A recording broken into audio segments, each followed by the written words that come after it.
Hello and welcome. I am the organizer advisor here to help you enhance your happiness and transform your life.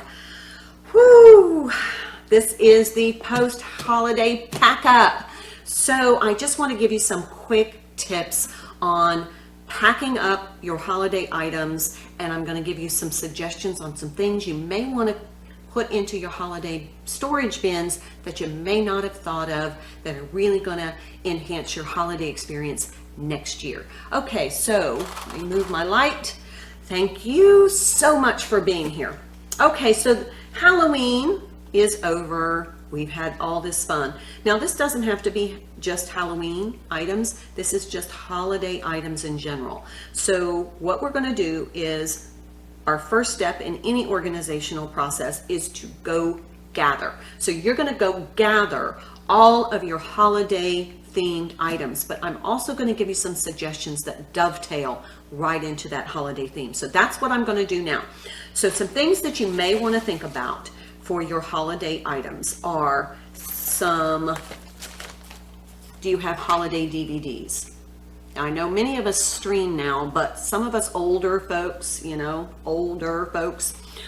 we may still have some holiday DVDs. So you may want to go ahead and consider gathering these for storage in your holiday storage bin. We'll talk about storage devices in a minute, but right now we're in the gathering phase. Maybe CDs. This is my haunted Halloween sounds. So I have a couple of CDs that I might play when the trick-or-treaters come, or if I go to a holiday event, or the nonprofit that I'm on the board for. If we do something, I have these little CDs that I can use. You can also use playlists, but if you have them, you might as well grab them and we can store them all together.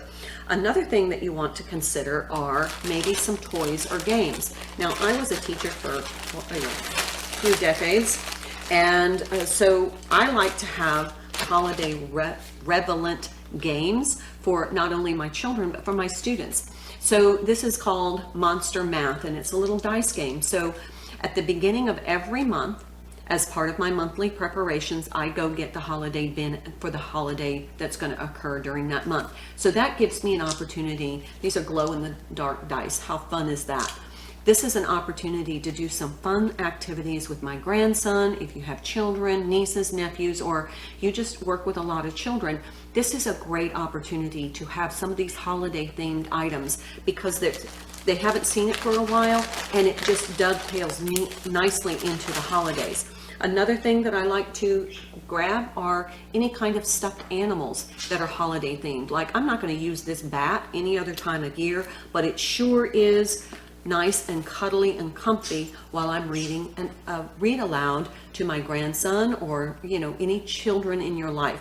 All children love read alouds, and when I read these to my grandson when he was little, we can revisit that memory when I have these books. So you may want to go through your children's library, in your home library, and see if you have any holiday themed book, like The Legend of Sleepy Hollow is a great one you can read as a family. I'm all about reading books to children and sharing story experiences as a family. So here's one called Bats in the Ball Game. So then I'd have this sweet cuddly bat that we could cuddle with while we're reading this story. So those are some items you may want to go ahead and put into your holiday bin, because you're probably not going to read those during the rest of the year.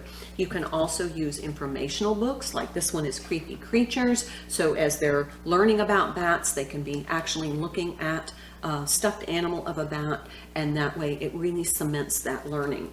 So you may also want to get some, like preteen stories, just whatever is relevant in your home. You may want to just go through your children's books and say, oh, you know what, this is going to be a great holiday book. I'm going to put it in the holiday bin. And this is something that your children can read to you, like when you're cooking or folding laundry, or you could be reading to them while they're cleaning their room, or they're doing something. You could be reading aloud. You could alternate chapters and say, I'll read this chapter, you read that chapter. That is a great family activity. So that's another thing you may want to consider putting in your holiday storage. Also, any kind of little activity your children did in their classrooms, organizations, that is a memory for you. This was made in 1996 by my youngest son, Kyle, in Hawaii in kindergarten. So it's Casper, Casper, what do you see? So then every time the season rolls around and we have this holiday again, I can revisit his childhood memories.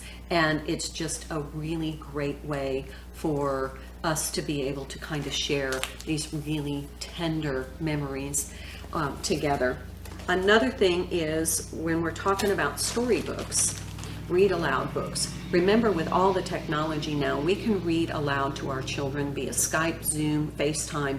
So that's a great way. Even if you don't have children in your house, but you have some of these books on hand, you can go ahead and videotape yourself, or you can do it in live FaceTime, but you could read these stories to these children, to your children, grandchildren, nieces, or nephews.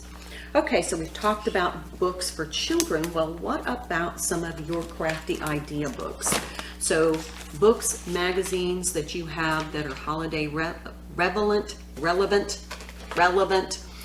some decorating or cooking recipe, cute ideas that you want to have. You'll have all of these together. If you have holiday craft items, you may want to go ahead and put those into a craft bin, and then that way when the season rolls around, you'll have all of those items ready to make some really cool crafts.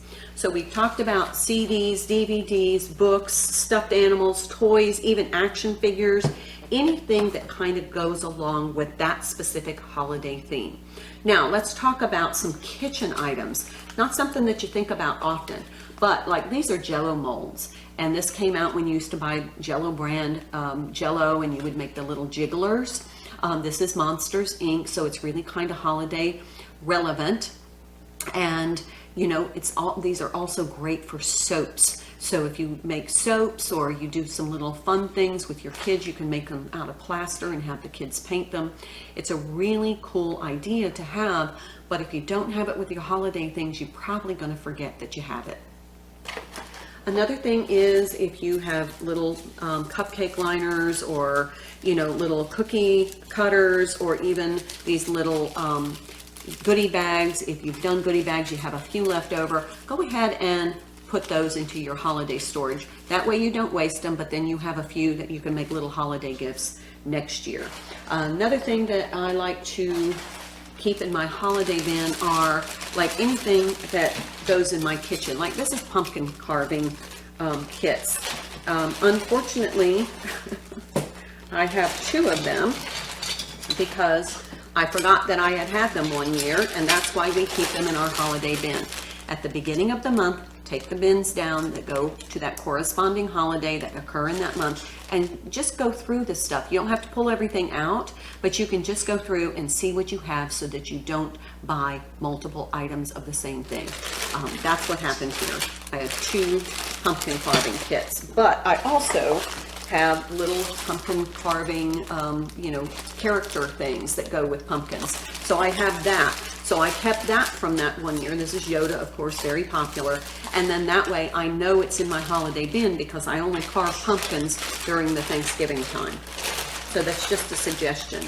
Here's little cupcake things and cake decorating things, and whatever you have kind of that is reusable, make sure it's clean, sanitized, and then I put everything in a Ziploc, and that way I keep everything together. There's just not a bunch of stuff in the bottom of a bin. I like to group them. So we've gathered, we group, and then that way we have everything we need. Another tip is you can, all of your masks or face paints or hair dyes or anything like that. Let's see. What did I do with even your costumes? Where did I put my costume? There it is. It fell. So if you have costumes, even your earrings or jewelry or clever socks or anything that goes along with that, you may want to go ahead and put those in your holiday bin. This is my tiger costume with my cat mask. This mask, anything that you have that you would use to dress up as. You can also use any makeup that you're kind of not using. Make sure you put any kind of makeup in a Ziploc. So like if you have black lipstick or black nail polish that you want during the holiday season, or maybe if it's a different holiday you may want red or whatever, just kind of think outside the box when you're gathering these things, because the more that you kind of pull items from your home, the more thematic your storage is, so that you are more likely to use that item during the holiday because you know where it is and you have access to it. Now, another thing, your decorations. If it has a battery, remove the battery before you store it. Like this one takes 2 little AAA batteries. I've removed the batteries because if these batteries start to leak, it can damage your decor item or any other item that's in the bin with it. So I want to make sure that all of my batteries are removed. Like this one has a battery, I'm going to remove all of those. Then also, if you have any kind of item with like candle or wax, you may want to remove those because of the fact that if you store them and it's not climate controlled, that wax can melt. Okay, so again, with decor items, you want to make sure that you gather all of your little holiday decor, kind of do a couple of sweeps through your home. Anything that you use for the decoration to, liven up your space or your front porch. Now, if you have something that is breakable, you may want to make sure that you wrap it really well in bubble wrap or in foam wrap, so that it, as you pack it, it stays really nice and protected and doesn't get broken. Okay, so as you have gathered and grouped all of your items, then you're going to prepare them for storing. Now, you've gone through everything, you know what you're going to keep, you know what you're not going to keep, you've purged whatever you're not going to store. So now let's talk about prepping things for storage, and then let's go ahead and talk about the storage themselves. Now, prepping things for storage, I like, again, everything in Ziplocs. I want to make sure everything is clean. So I'm going to take my little Stella Luna here and I'm going to put her in a Ziploc. So she's clean, she's been washed, laundered, and she's really kind of full. So I want to keep her. I'm going to put her in this little Ziploc, but I'm also going to use a little bit of essential oil on a cotton ball. I like this because when I go to open everything, it's going to be nice and it's going to smell good. And so next year, when my grandson, and I'm going to have a new grandbaby next year, we're cuddling with this as I do a read aloud, then it's going to smell good. I already know it's clean, and now I'm going to make sure it smells really good. And I'm using sandalwood oil for this holiday. So I'm going to compress the Ziploc bag as much as I can. You can use a vacuum bag if you want, just so that you have more room. But now I have that nice and compressed, so that when I open this next year, it's going to smell wonderful, it's clean, I know it's clean, and then therefore it's ready to go for the next holiday. Okay, anything that is from the kitchen, I'm going to wash in hot soapy water and let dry, so I'm going to wash all of these. I'm going to use my Listerine spray, and I'm going to wipe down all of my holiday decor that, has been kind of out in the elements or open or used with children with little candy hands.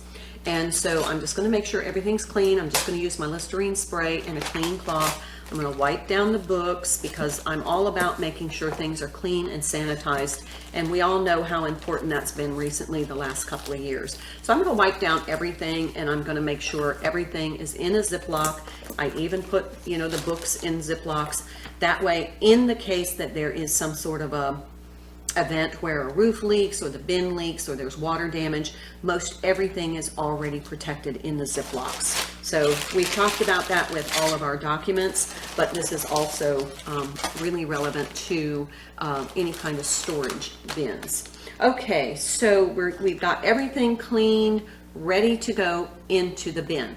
Now, for holiday bin storage, once we've gathered, we've decided how many bins we're going to need to keep it realistic to be able to lift, and it's going to be something that we're going to be able to find what we want when we want it. So a couple of suggestions there. You can color coordinate your holiday bins so that you know exactly what bins you need to get to, and then you can use the tote scans, which are the QR codes that will then you scan with your phone, and you'll have created an inventory so you can find exactly what is in those bins. You can make a label on the outside of your bin, whichever system you prefer, but if you want to be able to find what you need when you need it, you're going to want to know what's in that bin. So you may want to just jot down a little inventory. You can use a piece of cardstock or index card, label it. That way you don't have to go through multiple bins to try and find what it is you want. Another thing that I suggest, besides putting everything in Ziplocs, is that I live in Florida. It is hot and humid, and my bins are in my garage, which is not climate controlled. So I want to make sure that my stuff doesn't get musty or mildewed. So I make these little silica gel packets, and I put them in the bin with my storage items, because this silica gel is going to absorb any excess moisture. Now my bins are going to be sealed, but just in case, I want to make sure there's not enough moisture in the bin to make anything get mildewed. So I make these. I have a video posted on my YouTube channel. This is silica cat litter. You can buy it almost every grocery store or big box store, and then you can take it and put it in these little gossamer bags that you can get in any kind of like wedding supply store or big box store that sells wedding. They're gossamer bags. Now, a tip on this, and I show that in the video making these, is that they will kind of release a little bit of dust from the silica litter. You can put these through like a strainer, like a fine mesh strainer. It will remove a lot of the dust, but just in case you don't do that, you're going to get a little bit of dust residue. So that's just part of it, but I just put these in the very bottom of my bins, and then that way it keeps them from mildewing. Okay, so another thing that I like to do is I like to use my essential oil on a cotton ball. You may want to put 1 or 2 cotton balls in your bin, and that way when you go to unpack that bin, everything smells wonderful. It just has that aroma that's uplifting. It doesn't smell musty, and it doesn't smell kind of like storage smell, you know, kind of like that old house smell. You want everything to smell great. So this is sandalwood, and it's just so wonderful when your stuff smells good. Okay, I think that is about all I wanted to talk about in this video about post-holiday pack-up. I hope this video helps. If you have some other suggestions, please write them in the comments. Let's use this as a community to grow. I don't know everything. Everybody has something to contribute. So if you have something to contribute to this video, please share with the rest of us so we can all grow together. All right, I need to find my remote. Thank you so much for being here. Thank you for your time and attention. Thank you for your support of my work and my channel. And until the next time, oh, I don't know if I mentioned my earrings, but I will see you in the next video. Be safe. See ya.